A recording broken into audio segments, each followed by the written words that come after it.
Are you feeling stuck, frustrated, or overwhelmed with life's challenges?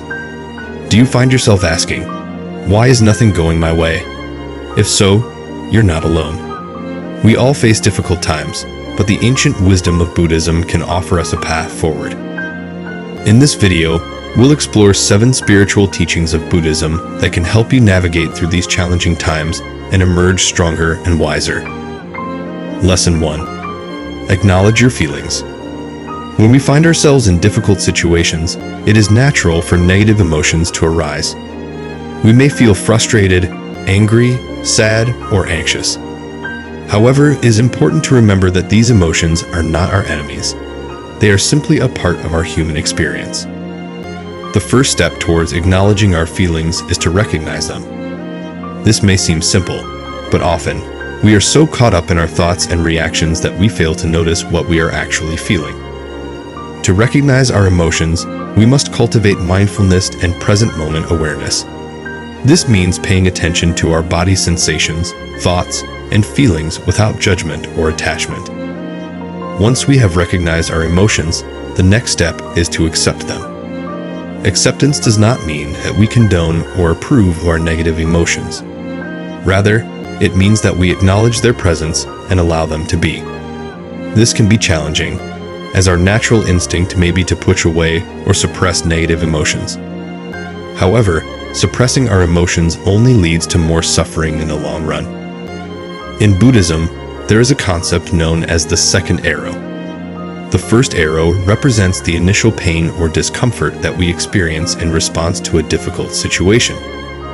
The second arrow represents the additional suffering that we create for ourselves when we resist or react to our emotions. By accepting our emotions, we can avoid the second arrow and prevent unnecessary suffering. It is important to note that acknowledging and accepting our emotions does not mean that we should indulge in them or allow them to control us. Rather, it means that we should create a space for them to exist without judgment or attachment. This allows us to observe our emotions with curiosity and compassion, which can lead to valuable insights and healing. One way to cultivate acceptance of our emotions is through the practice of loving-kindness meditation. In this practice, we extend feelings of love, compassion, and goodwill towards ourselves and others. By doing so, we can create a sense of inner warmth and safety, which can help us to accept our emotions with greater ease. Another way to cultivate acceptance of our emotions is through the practice of journaling. Writing down our thoughts and feelings can help us to gain clarity and insight into our emotional state. It can also provide a safe space for us to express our emotions without fear of judgment or rejection. Lesson 2. Focus on what you can control. We may find ourselves dwelling on the things that are beyond our control, such as the actions of others, the state of the economy, or the weather. However, according to Buddhism, this approach only leads to suffering and despair. Instead, the key to finding peace and stability in difficult times is to focus on what we can control: our thoughts, words, and actions. The first step in focusing on what we can control is to recognize the difference between what is within our power and what is not. This requires a certain level of self-awareness and mindfulness, as well as the willingness to let go of our attachment to certain outcomes. For example, we may not be able to control whether or not we get a job offer, but we can control how much effort we put into our application and interview preparation. By focusing on the things that are within our power, we can cultivate a sense of agency and empowerment, even in the face of uncertainty. Another important aspect of focusing on what we can control is to take responsibility for our thoughts, words, and actions. In Buddhism, this is known as the principle of karma, which states that our actions have consequences, both in this life and in future lives. By taking responsibility for our thoughts, words, and actions, we can ensure that we are creating positive karma and contributing to the well-being of ourselves and others. This may involve setting clear intentions, practicing ethical speech and behavior, and engaging in acts of generosity and compassion. In addition to taking responsibility for our thoughts, words, and actions, it is also important to cultivate a sense of acceptance and non-attachment. In Buddhism, This is known as the principle of equanimity, which involves maintaining a balanced and even-minded state, regardless of the circumstances. This does not mean that we should be indifferent or apathetic, but rather that we should be able to accept the things that are beyond our control and let go of our attachment to certain outcomes. By cultivating equanimity, we can avoid the extremes of despair and elation, and maintain a steady and stable state of mind. Focusing on what we can control also involves cultivating a sense of gratitude and appreciation. In Buddhism, this is known as the practice of joyful effort, which involves finding joy and fulfillment in the things that we do, regardless of the results. By cultivating gratitude and appreciation, we can shift our focus from what is not working to what is, and find joy and meaning in the present moment. This may involve practicing mindfulness and appreciation, expressing gratitude to others, and engaging in acts of service and generosity. Lesson 3. Take a step back. Mindfulness is the practice of being present in the moment and observing our thoughts and feelings without judgment. It involves paying attention to our inner and outer experiences with curiosity and openness, allowing us to gain a deeper understanding of ourselves and the world around us. When we take a step back and practice mindfulness, we can begin to see our problems in a new light. We may realize that our difficulties are not as insurmountable as they seem, or that there are alternative solutions that we hadn't considered before. We may also gain insight into the underlying causes of our problems, such as unhealthy patterns of thought or behavior that are contributing to our suffering. Taking a step back can also help us cultivate a sense of detachment from our problems. In Buddhism, attachment is seen as a major cause of suffering. When we become too attached to certain outcomes or expectations, we set ourselves up for disappointment and frustration. By taking a step back and practicing mindfulness, we can loosen our grip on these attachments and cultivate a more spacious and accepting mindset. Another benefit of taking a step back is that it allows us to tap into our inner wisdom. Often, when we're caught up in our problems, we become disconnected from our intuition and inner guidance. However, when we take a step back and quiet our minds, we can access a deeper level of knowing that can guide us towards the right course of action. So how can we practice taking a step back in our daily lives? One simple way is to incorporate mindfulness meditation into our routine. This can involve sitting in a quiet space for a few minutes each day and focusing on our breath, allowing our thoughts and feelings to arise and pass away without judgment. We can also practice mindfulness in our everyday activities, such as eating, walking, or doing chores, by bringing our full attention to the present moment. Another way to take a step back is to engage in activities that help us relax and unwind. This could include things like yoga, tai chi, or spending time in nature. By taking care of our physical and mental well-being, we can create a sense of balance and stability that can help us navigate through difficult times. In addition, it can be helpful to seek out the support of others when we're struggling. This could involve talking to a trusted friend or family member, or seeking the guidance of a therapist or spiritual advisor. By sharing our problems with others and gaining a fresh perspective, we can gain new insights and find new ways of approaching our difficulties. Lesson 4. Keep things in perspective. Buddhism teaches us the importance of keeping things in perspective. By doing so, we can gain a deeper understanding of our situation and cultivate a sense of inner peace. One way to keep things in perspective is to remember the concept of impermanence. In Buddhism, impermanence refers to the fact that everything in life is constantly changing. Our problems and challenges are no exception. They too will pass, and new opportunities and experiences will arise. By remembering this, we can cultivate a sense of hope and resilience, even in the midst of difficulty. Another way to keep things in perspective is to practice gratitude. In Buddhism, gratitude is seen as a powerful antidote to suffering.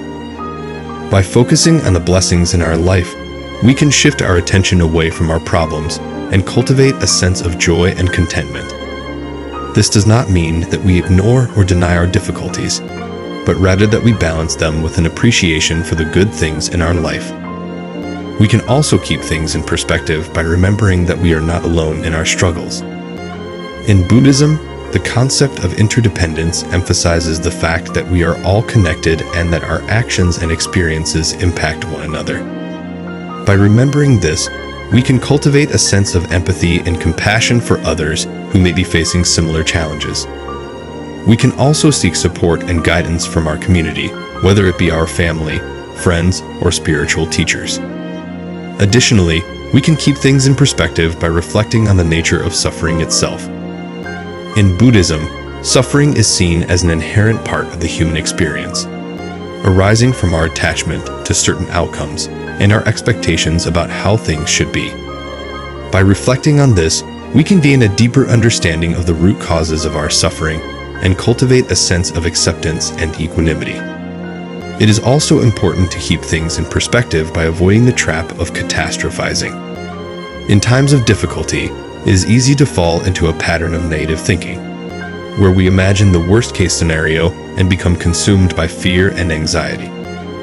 However, by practicing mindfulness and focusing on the present moment, we can avoid the trap of catastrophizing and cultivate a sense of calm and clarity. We can keep things in perspective by remembering the power of our thoughts and attitudes. In Buddhism, the mind is seen as a powerful tool, capable of shaping our experiences and perceptions. By cultivating a positive attitude and focusing on solutions rather than problems, we can shift our perspective and transform our situation.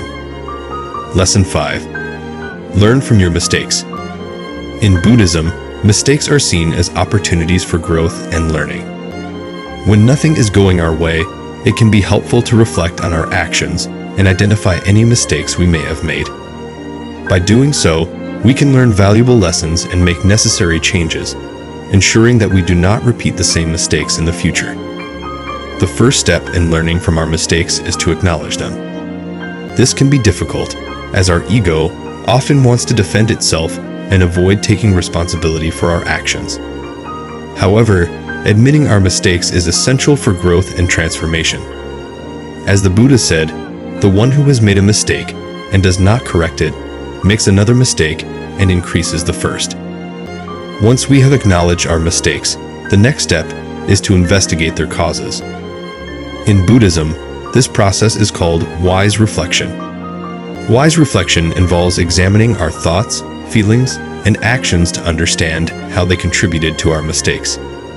By doing so, we can gain insight into the underlying patterns and tendencies that drive our behavior. For example, let's say that you made a mistake at work that resulted in a lost client. Through wise reflection, you may realize that your mistake was due to a lack of focus and attention to detail. You may also notice that this lack of focus is a recurring pattern in your life, stemming from feelings of stress and overwhelm. By identifying these underlying causes, you can begin to address them and make necessary changes. Another important aspect of learning from our mistakes is to cultivate a sense of compassion and forgiveness towards ourselves. It is natural to feel guilty or ashamed when we make mistakes, but dwelling on these negative emotions can prevent us from moving forward. By practicing self-compassion and forgiveness, we can let go of our mistakes and focus on making amends and improving ourselves. In Buddhism, this process is called loving-kindness meditation. Loving-kindness meditation involves cultivating feelings of love, compassion, and forgiveness towards ourselves and others. By doing so, we can create a positive mental state that supports growth and transformation. Learning from our mistakes involves taking action to make necessary changes. This may involve apologizing to others, making amends for our mistakes, or changing our behavior to prevent similar mistakes in the future. In Buddhism, this process is called right action. Right action involves acting in a way that is ethical, responsible, and aligned with our values. For example, if you made a mistake at work due to a lack of focus, you may decide to take breaks more frequently, practice mindfulness meditation, or delegate tasks to others. By taking these actions, you can improve your focus and prevent similar mistakes in the future. Lesson 6. Maintain a positive attitude. Maintaining a positive attitude can be a powerful tool for overcoming challenges and cultivating a sense of well-being. Buddhism emphasizes the importance of cultivating positive states of mind, such as loving kindness, compassion, and joy, as a means of counteracting negative emotions and promoting inner peace. One of the most effective ways to cultivate a positive attitude is to practice gratitude. When nothing is going your way, it can be easy to focus on what is lacking in your life. However, by consciously acknowledging the good things in your life, you can shift your focus from what is missing to what is present. This can help you feel more content and appreciative, even in difficult circumstances. Buddhism teaches us to cultivate gratitude by reflecting on the kindness and generosity of others, as well as the blessings in our own lives. You can practice gratitude by keeping a gratitude journal, expressing thanks to others, or simply taking a moment each day to reflect on the things you are grateful for. Another way to maintain a positive attitude is to cultivate positive emotions, such as love, compassion, and joy. Buddhism teaches us that these emotions are not dependent on external circumstances, but can be developed through intentional practice. One way to cultivate positive emotions is through meditation. Loving kindness meditation, for example, involves generating feelings of love and kindness towards oneself and others. This practice can help you feel more connected to others and promote a sense of well-being. When nothing is going your way, it can be helpful to reframe challenges as opportunities for growth and learning. Buddhism teaches us that suffering is an inevitable part of life, but that it can also be a catalyst for spiritual development. By viewing challenges as opportunities, you can shift your perspective from one of helplessness to one of empowerment. This can help you feel more motivated and resilient, and may even lead to unexpected benefits. One of the main reasons we become discouraged when things don't go our way is because we are attached to certain outcomes. Buddhism teaches us that attachment is a source of suffering, and that letting go of attachment can lead to greater freedom and happiness. When nothing is going your way, try to let go of your attachment to specific outcomes. Instead, focus on doing your best in the present moment and trust that things will work out as they should. This can help you feel more at peace with whatever happens, and may even lead to unexpected opportunities. Maintaining a positive attitude when nothing is going your way can be easier when you connect with others. Buddhism emphasizes the importance of community and supportive relationships as a means of providing mutual support and encouragement. When you are facing challenges, reach out to friends, family, or a supportive community for help. Sharing your struggles with others can help you feel less alone, and may even provide new perspectives and solutions. Lesson 7. Take care of yourself. When we take care of ourselves, we are better able to show up for others and fulfill our responsibilities in life. Moreover, by cultivating a sense of self-compassion and self-love, we can begin to heal any wounds or negative patterns that may be contributing to our difficulties. One way to practice self-care is by engaging in regular exercise. Exercise has been shown to have numerous physical and mental health benefits, including reducing stress, improving mood, and boosting energy levels. Whether it's going for a walk, practicing yoga, or hitting the gym, finding a form of exercise that resonates with you can be an essential part of your self-care routine. Another important aspect of self-care is eating a balanced and nutritious diet. In Buddhism, mindful eating is encouraged as a way to cultivate awareness and appreciation for our food. By paying attention to what we eat and how it makes us feel, we can make healthier choices and develop a more positive relationship with food. It's crucial to tend to our emotional and spiritual well-being. This may involve engaging in activities that bring us joy and fulfillment, such as spending time in nature, pursuing creative hobbies, or connecting with loved ones. It may also involve seeking support from a therapist or counselor, or practicing self-compassion through meditation or journaling. Meditation is a fundamental practice in Buddhism, and it can be a powerful tool for self-care. By cultivating a regular meditation practice, we can develop greater awareness of our thoughts and emotions, and learn to respond to them with greater compassion and wisdom. There are many different types of meditation, including mindfulness meditation, loving kindness meditation, and visualization meditation. So it's worth exploring different techniques to find what works best for you. It's essential to prioritize rest and relaxation as part of our self-care routine. In our fast-paced and often stressful world, it can be easy to neglect our need for downtime and rejuvenation. However, by making time for activities such as reading, taking a bath, or simply doing nothing, we can allow our bodies and minds to rest and recharge. In Buddhism, taking care of ourselves is seen as an act of compassion, not only towards ourselves, but towards all beings. When we are healthy, happy, and well-rested, we are better able to show up for others and make a positive impact in the world. So, let us remember to prioritize self-care as an integral part of our spiritual practice and cultivate a deep sense of love and compassion for ourselves and all beings. Overall, when nothing is going our way, the spiritual teachings of Buddhism can provide us with valuable guidance and support. By acknowledging our feelings, focusing on what we can control, taking a step back, keeping things in perspective, learning from our mistakes, maintaining a positive attitude, and taking care of ourselves, we can navigate through difficult times and emerge stronger and wiser. May these teachings bring you comfort and inspiration on your journey through life.